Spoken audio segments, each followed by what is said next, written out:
Ce qui a intéressé les gens, c'est l'aspect psychologique de la petite enfance. Parce qu'on est en train de découvrir, grâce à la neurologie, on est en train de découvrir que l'enfance préverbale, c'est-à-dire avant la 2e, 3e année, c'est le moment où une personnalité acquiert la confiance en elle.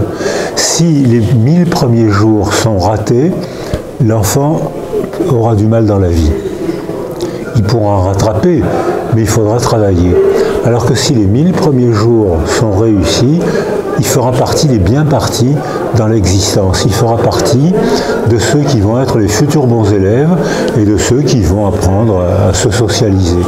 Donc en France, on est en train de faire un petit groupe pour le proposer à notre président, de façon à ce qu'il fasse lui aussi des réformes inspirées par l'Europe du Nord. Et quand j'en ai parlé cet après-midi aux Algériens, tous les praticiens qui étaient dans la salle étaient vraiment dans le même cheminement de pensée. La littérature algérienne que je connais, c'est celle qui parle de la France, c'est-à-dire c'est Camus. Alors c'est ce que je connais le mieux, le moins mal. Alors ça m'évoque